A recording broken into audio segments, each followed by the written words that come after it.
नमस्कार मित्रों, मैं रविकिर पांडे श्री वशिष्ठ विद्यालय में हिंदी अध्यापक हूं। आज आप लोगों के समक्ष एक नया पाठ लेकर के उपस्थित हुआ हूं। पाठ का नाम है प्रत्यय। प्रत्यय क्या है? प्रत्यय शब्द निर्माण की एक प्रक्रिया है। नए नए शब्दों को बनाने के लिए इसका प्रयोग किया जाता है। तो शब्द रचना की प्रक्रिया में प्रत्ययों की विशेष भूमिका होती है। मूल शब्द के अंत में जुड़ करके नए नए शब्द बनाने में ये अपना विशेष योगदान प्रदान करते हैं। अगर हम परिभाषा देखें कि प्रत्यय की क्या परिभाषा होती है, तो हम कह सकते हैं कि भाषा के वे लघुत्तम खंड जो शब्द के अंत में जुड़ करके एक नए नए शब्दों का निर्माण करते हैं, वे प्रत्यय कहे जाते हैं। दूसरे अर्थों में अगर हम कहें तो मूल शब्द के अंत में जुड़ करके वे शब्दांश जो एक नए शब्द का निर्माण करते हैं, वे प्रत्यय कहलाते हैं। ध्यान रहे, इन प्रत्यय के शब्दों का अपना विशेष कोई अर्थ नहीं होता। स्वतंत्र रूप से ये कोई शब्द अर्थ प्रकट करने में असमर्थ होते हैं। ये किसी शब्द के अंत में जुड़ने के बाद ही अपना अर्थ स्पष्ट कर पाते हैं और एक नए शब्द का निर्माण कर पाते हैं।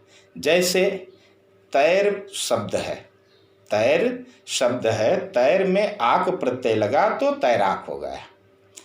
और लिख शब्द है, लिख में आवट शब्द अगर लगा तो वो लिखावट हो जाता है। इसी तरह से ये नए नए शब्दों का निर्माण करते रहते हैं। इन नए शब्दों के निर्माण के लिए ही हम जो है प्रत्ययों का प्रयोग करते हैं।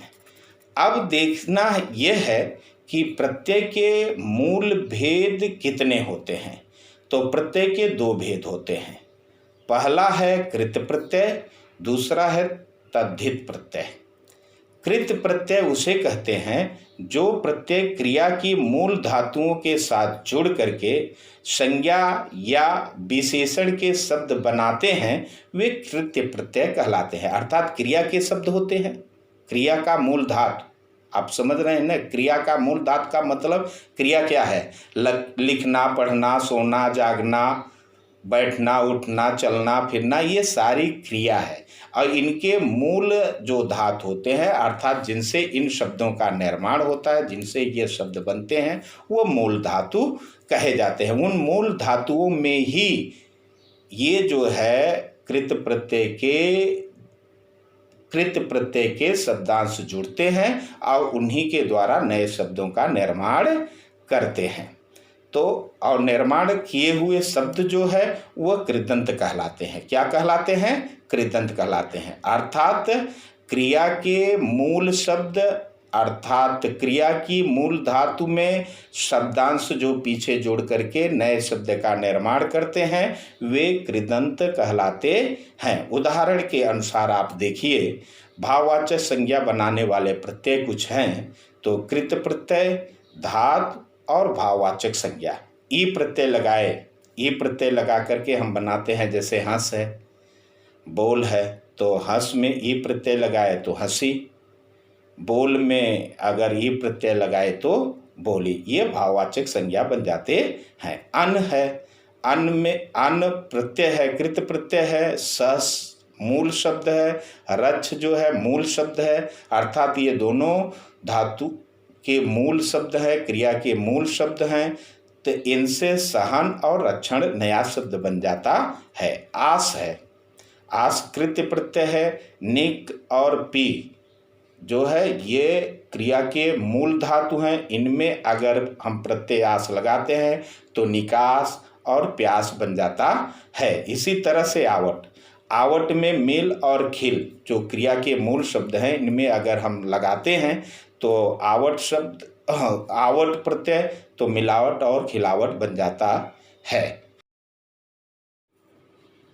तो कर्तृवाचक संज्ञा एवं विशेषण बनाने वाले प्रत्यय जो हैं, वे दूसरा भाग है वो। तो प्रत्यय और मूल धातु, प्रत्यय युक्त शब्द। अक प्रत्यय जो है अगर पठ या धाव मूल धातु में लगाएं तो पाठक और धावक, पाठ पठ धन अक बराबर पाठक और धाव धन अक बराबर धावक हो जाता है। इसी तरह से अक्कड़ प्रत्यय अगर हम भूल और बुझ में लगाएं तो भुलक्कड़ और बुझक्कड़ बन जाता है। आक जो है प्रत्यय अगर हम चाल और तैर में लगाएं तो चालक और तैराक बन जाता है। आकार प्रत्यय को अगर हम धम और लड़ मूल धातुओं में लगाते हैं तो धमाका और लड़ाका बन जाता है। ईया प्रत्यय अगर घट या बढ़ में लगाएं तो घटिया और बढ़िया शब्द बन जाता है। ईयल प्रत्यय को अगर सड़ या अड़ मूल धातु में लगाते हैं तो सड़ियल और अड़ियल शब्द बन जाता है। वाला जो है प्रत्यय को हम रख या पीना शब्द में लगाते हैं तो रखवाला और पीने वाला बन जाता है। तो प्रत्यय का दूसरा जो भाग है, दूसरा जो प्रकार है वह तद्धित प्रत्यय कहलाता है। ये प्रत्यय क्रिया के अलावा अन्य शब्दों में जैसे संज्ञा हुआ, सर्वनाम हुआ, विशेषण हुआ, अव्यय हुआ, क्रिया के अलावा ध्यान रहे क्रिया के शब्द न होकर के संज्ञा या सर्वनाम या विशेषण या अव्यय आदि के शब्द ये होते हैं। इन शब्दों के साथ अगर हम लगाते हैं, लगा करके नए नए शब्दों का निर्माण करते हैं और ये प्रायः शब्द जो है संज्ञा या विशेषण के शब्द बनते हैं। किसके बनते हैं? संज्ञा या विशेषण के। ध्यान दीजिए, संज्ञा, सर्वनाम, विशेषण या अव्यय के शब्द के बाद अगर हम जो है प्रत्यय लगा करके जो है संज्ञा या विशेषण के शब्द बनाते हैं तो वे जो है प्रत्यय युक्त शब्द तद्धित प्रत्यय कहलाते हैं। इन तद्धित प्रत्ययों में जो है मूल प्रत्यय जो होते हैं उनकी चर्चा हम करते हैं। तद्धित प्रत्यय से बने शब्दों में पहला भाववाचक संज्ञा बनाने के लिए शब्द होते हैं। तो प्रत्यय संज्ञा विशेषण और संज्ञा या विशेषण के शब्द या भाववाचक संज्ञा हम कैसे बनाते हैं ये देखते हैं। आई प्रत्यय अगर हम लगाते हैं तो पंडित और चतुर में तो पंडिताई और चतुराई शब्द बन जाता है। ई प्रत्यय अगर खेत में लगाते हैं या गरीब में लगाते हैं तो खेती या गरीबी बन जाता है। ओती प्रत्यय को फेर या मान में लगाते हैं तो फिरौती और मनौती शब्द बन जाते हैं। ता प्रत्यय इसी तरह से मानव में, लघु में तो ता प्रत्यय लगाए अगर मानव में तो मानवता और लघु में लगाते हैं तो लघुता शब्द नया बन जाता है। पन जो है बच्चा और पीला संज्ञा या विशेषण के शब्दों में अगर लगाते हैं तो बचपन और पीलापन नए शब्द बन जाते हैं। तद्धित प्रत्यय लघुतावाचक संज्ञा बनाने में भी तद्धित प्रत्यय का प्रयोग होता है। तो हम यहाँ पर देखते हैं कि लघुतावाचक संज्ञा बनाने के लिए तद्धित प्रत्यय किस तरह से लगाए जाते हैं और कौन से नए शब्द बनते हैं। कुछ उदाहरणों के साथ हम आपको समझाने का प्रयास करते हैं। तो प्रत्यय मूल शब्द और प्रत्यय युक्त शब्द देखिए। ई प्रत्यय अगर हम झंडा मूल शब्द में या नद में लगाते हैं तो झंडी और नदी ये लघुता दर्शाते हैं। ईया प्रत्यय अगर हम कुटी और लोटा में लगाते हैं तो कुटिया, कुटी का कुटिया अर्थात छोटा कुटी, लोटा का लुटिया हो गया, छोटा लोटा। री प्रत्यय अगर हम कोठा या छाता में लगाते हैं तो कोठरी, छतरी, इस तरह से जो है लघुता दर्शाने वाले शब्द बन जाते हैं। ओला अगर हम प्रत्यय खाट या सांप में लगाते हैं तो खटोला और सपोला, सपोला सांप का बच्चा, खटोला छोटी चारपाई बन जाती है। डी अगर हम प्रत्यय लगाते हैं पंख में या टांग में तो पंखुड़ी और टंगड़ी बन जाता है, नया शब्द बन जाता है। इस तरह से लघुता सूचक शब्द बनते हैं। तीसरा है जो वो है संबंधवाचक संज्ञा बनाने के लिए तद्धित प्रत्ययों का हम प्रयोग करते हैं।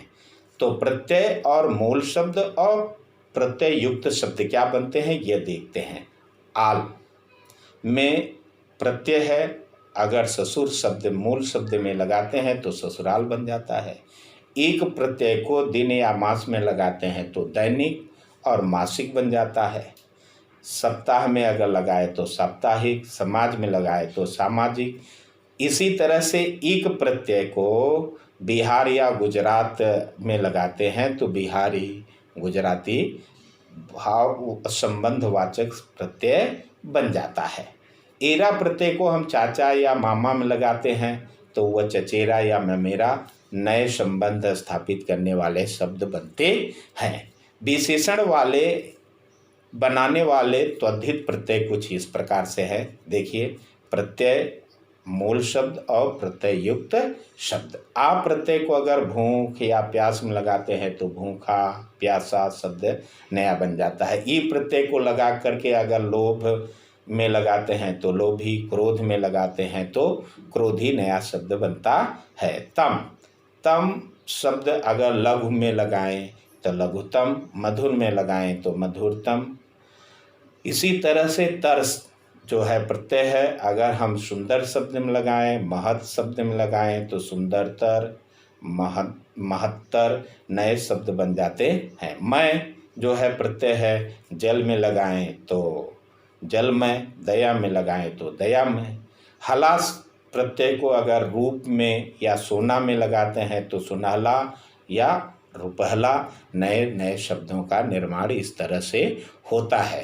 तो विद्यार्थियों, यह पाठ आपको अच्छी तरह से समझ में आ गया होगा। मैं अभ्यास के लिए कुछ इस तरह से बनने वाले प्रत्ययुक्त शब्दों को भी देता हूं और अभ्यास के लिए आपको कुछ प्रश्न भी जो है PDF फाइल में बना करके भेजता हूं, उसको कृपा करके पूरा करने की कोशिश कीजिएगा। धन्यवाद।